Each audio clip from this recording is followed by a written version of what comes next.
개인정보보호위원회가 쿠팡과 계열사에 대해서 총 6,246억 8,100만 원의 과징금과 1,680만 원의 과태료를 부과했습니다. 대규모 개인정보 유출 및 침해 사고를 일으킨 것에 대한 처분으로서 개인정보보호위원회가 결정한 제재들 가운데 가장 큰 규모라고 합니다. 이번 발표에서 주목해서 보아야 할 지점은 개인정보 유출의 이 규모만이 아니라 그것의 구체적인 내용들입니다.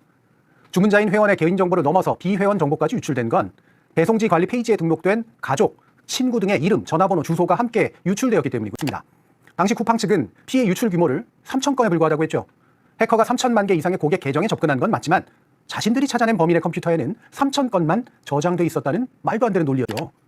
논객 여러분들도 아시다시피 민감한 정보까지 유출시켜놓고 5만 원짜리 쿠폰을 던져준 것도 이용자를 그저 당장의 돈에 마음이 움직이는 속물 취급한 셈이죠. 게다가 그 쿠폰은 한꺼번에 쓸 수 있는 것도 아니었고요. 쿠팡의 이러한 백화점식 불법 행위는 과징금으로 끝날 게 아니라 그것을 가능케 한 여러 악행들에 대한 총체적이고 끈질긴 제재로 이어져야 마땅합니다. 박대준 전 쿠팡 대표와 해롤드 로저스 대표는 국회에서 위증 혐의로 고발된 상태입니다. 또 국회 청문회에 불출석한 김범석 쿠팡 INC 의장과 그의 친동생인 김유석 부사장 끝날 때까지 끝난 게 아니다. 우리가 기억하고 주목하는 한 그 끝은 쉽게 오지 않는다. 정치는 정치의 문제를 정치로 해결하려고 하지 않고 그저 선거라는 정치적 결과가 자신에게 부여한 직권만을 끝까지 써먹으려고만 합니다.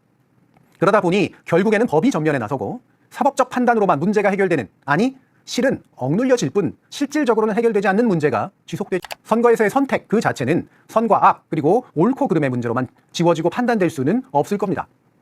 그러나 그런 선택이 빚어낸 정치적 결과는 결국 선과 악을 만들고 옳고 그름 사이에서 어느 한쪽을 더 유리하게 해줍니다. 그 무게를 짊어지는 게 우리의 선거인 셈이죠. 이번 선거에서 우리가 한 표를 행사한 결과가 어떤 결과로 이어지는지를 곧바로 보여주고 있습니다. 물론 이것만으로 모든 것이 끝난 것은 아닙니다. 당선인 시절에는 현직에게 알박기는 절대 안 된다고 부르짖다가 자신이 현직으로 패배하면 당선인이 뭐라고 하든 알박기에 분주한 국민의힘이라는 정당의 속성, 그리고 좀 더 넓게는 권력의 속성에 비춰볼 때입니다. 그러다 보니 결국에는 법이 전면에 나서고 사법적 판단으로만 문제가 해결되는, 아니 실은 억눌려질 뿐 실질적으로는 해결되지 않는 문제가 지속되죠. 이걸 두고 흔히 정치의 사법화라고 하는 데입니다. 실제로 이번에 발표된 출구조사에서 연령과 성별에 관련된 데이터가 잘못 발표됐다는 사실이 드러났습니다. 한국방송협회 산하 방송사 공동예측조사위원회는 한국리서치가 담당한 서울, 대구, 울산, 충북 4개 지역의 성, 연령, 제가 청년층을 설득하지 말고 폭력적으로 다스려야 한다고 말한 것처럼 악의적으로 왜곡한 보도가 나왔고 또 그것을 사실인 것처럼 전제하고 확정하는 비평들이 뒤를 이었죠. 제가 말씀드렸던 것은 특정 연령대나 성별을 과도하게 단순한 20년 30년. 그리고 이 사건과 관련해서는 말하자면 지금 북한에 대해서 우리의 군사적 실체를 노출시키고 네. 또 그럼으로 인해서 우리의 군사상 이익이 현저하게 중대하게 해함을 가져온 사건이다라고 이제 규정을 했기 때문에 맞습니다. 30년도 부정하다고 생각하지만 그건 맞죠. 선고 형량 자체는 엄중하게 지금 사건을 본 것이다라는 게 확인이 됐고요. 네. 그러니까 니네는 저거를 자라날 수 있는 뇌물을 준 거다. 진짜로 자라날 수 있는 금액이 불려지니까. 커지니까. 저게 만약에 10m 되고 몇 천만 할 거 아니야. 네. 그러니까 니네는 이거 김정은한테 뇌물을 준 거야. 아니 이게 말이 되냐고. 네, 그렇죠. 문명의 대전환이거든. 근데 그러고 있다 언론이. 그러니까 화가 나. 그걸 나한테 물어봐. 뭐 어떻게 생각하냐고. 근데 생각을 또 짜내야 돼. 짜내야 돼. 짜내는데 그냥 짜내는 게 아니라 이건 어떻게 안 좋게 얘기할까. 아유, 너무 화가 나. 정말 처참합니다 대한민국 언론. 그러니까. 처참해. 저는 이번에는 선관위를 거의 해칠 수준으로 가야 된다고 생각합니다. 왜냐하면 이번에 선관위는 말씀처럼 심각한 관료제, 선관위 구조였는데 그게 서서히 오염되면서 지금 심각할 정도가 돼버린 거잖아요. 그럴 때는 공권력이 나서야 됩니다. 한 변호사님은 어떻게 보세요? 지금 기도 좀 많이 죽어 있는 상태고 한데 거짓말은 진짜 잘한다. 윤석열은 2024년 3월부터 김용현과의 자리에서 비상계엄과 비상조치를 거론했고 김용현은 노상원 등과 계엄 선포 이후 상황을 준비하면서 계엄을 선포할 수 있는 상황을 조성할 필요가 있다고 논의했다. 오물풍선 대응을 위한 조치나 정당한 군사작전이라고 볼 수가 없습니다. 이거 엄청나게 큰 뉴스입니다 사실. 그렇죠. 그러니까 대한민국에서 전직 대통령이 이런 소위 외환죄거든요. 충격이죠. 처음입니다. 올해 하반기 정도부터는 흑자 전환도 되지 않을까? 이 생각을 가지게 되는 거죠. 그러면 파운드리가 대규모 적자를 내다 보니까 디스카운트 요인이잖아요. 되게 잘하는 것도 있지만 못하다 보니까 이쪽에서 좀 뭔가 우리가 가치를 줄 때 좀 깎아낼 수밖에 없습니다. 근데 그 파운드리가 살아날 수 있는 거지 않습니까? 그럼 TSMC가 한 25배 정도, 20배에서 25배 정도 이제 밸류 가치를 받고 있는. 뭐 사면 돼요? 그러면 안 돼. 왜 안 되는지 알려줄게. 그냥 밑도 끝도 없이 종목 추천해줘. 해서 최고의 대한민국 전문가 추천을 해줘. 그럼 이걸 내가 왜 추천받았는지 이 스토리가 언제까지 가는지 언제 꺾이는지 내가 몰라요. 심지어 어떤 기업인지도 모르고. 그러면 이게 떨어질 때는 엄청 불안하고 오를 때는 또 더 이상 안 오를 것 같아서 또 불안하고 내려도 불안 올라도 불안 결국은 병걸 고발당한 적이 있거든요. 선관위로부터. 그거는 뭐였냐면 그냥 그 후보의 로고송을 트는데 선관위에게 등록되지 않은 스피커, 그 등록되지 않은 스피커라는 게 딴 게 아니라 스티커를 붙이지 않았다는 거예요. 그 스티커를 붙이지 않은 것 때문에 그걸로 출력하면 안 된다.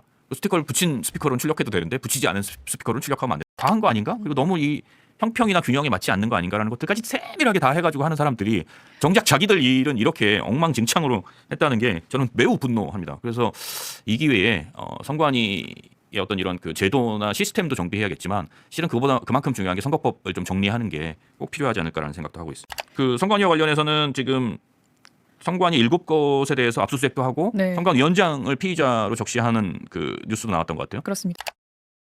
이때부터는 사실 그럼 스페이스X는 어떤 회사인가요? 하면 로켓 회사가 아닌 거예요. 맞아요. 우주 인터넷. 네, 통신회사예요.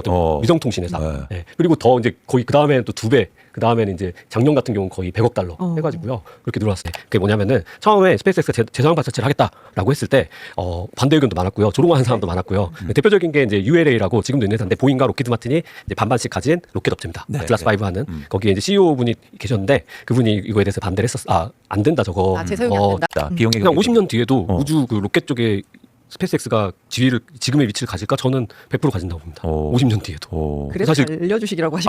근데 이렇게 되는 거는 사실 물건의 가격은 비싼 이유도 있어요. 다들 사고 싶어하면 비싸지는 거예요. 그쵸. 지금 이렇게 했는데도 지금 다 살려고 난리로 지금 막 돈이 들어온다 막 이런 거 많이 있는데 기준을 만약에 지금 작년 기준으로 하면 100배라고 한 제가 마지막으로 드리고 싶은 주식은 원래 물리고 시작하는 겁니다.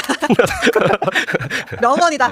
주식은 여러분 물리고 명언. 근데 너무 많이 물리지 그래서 이게 언제 부가가치가 창출이 되느냐가 네. 중요한 거잖아요. 지금 뭐 서두에 제가 그 경쟁이 너무 치열하다라고 얘기를 하고 있는데 이게 거의 뭐 기하급수적으로 속도가 올라가고 있는데 저는 28년 찍고 있습니다. 28년이면 현찰 꽂힌다. 얼마 안 남았네요? 네. 그 정도는 참을 수 있죠 우리가. 이 정도는 가능한데 왜냐면 28년 정도는 충분히 땡겨서 주가로 반영을 하는 정도의 시장이거든요. 하고 있고 그래서 이제는 생산력 싸움, 품질 경쟁, 단가 싸움 붙었습니다. 그래서 27년에는 그런 누가 더 싸고 좋은 로봇을 만들었는가를 가지고 얘기하게 될 것 같아요. 그렇게 얘기하는 이유는 28년에 목표를 다들 띄고 있기 때문에 28년에 우리가 선택받을 거야. 우리가 이 공장에 우리가 100대 넣었어. 네. 일 잘해. 이런 공정 우리가 클리어했어. 네. 이런 얘기를 28년에 하려고 하고 있는 겁니다. 현재 8% 넘는 강세 보여주고 있습니다. 8,400선 뚫어내면서 현재 8.24%고요. 오늘의 가장 키포인트 외국인이 삽니다. 외국인이 1조 4천억 원 넘는 매수세, 기관도 함께 1조 8천억 원까지 코스피 시장 매수하고 있습니다. 코스닥도 함께 따라갑니다. 1000포인트 회복 성공했습니다. 4.5%대 강세. 이거는 여기서 이제 시사점이 다른 발사체만 하는 회사들은 안 돼요. 그래서 이건 이미 검증된 비즈니스 모델. 발사만 해서 돈을 못 벌어요. 로켓랩도 그래서 다들 스페이스X를 벤치마킹해서 이제 하는 거고요. 스페이스X도 무슨 말이냐면 네 번의 매출이 10번 쏘는 비용을 상쇄하면 똑같습니다. 거의 그 정도가 나와요. 그러니까 저렇게 쏘는 거예요. 그러니까 로켓 발사에서는 이익이 없는 게 저것 때문이죠. 그렇게 보면 이해가 되죠. 네. 그러니까 4번 쏘면은 거의 2억 달러를 버거든요. 매출이. 근데 10번 쏘는 발사 비용이 계산해 보니까 대략 2억 달러예요. 그러면 생각해 보면은 공짜로 쏘는 거죠 나머지는.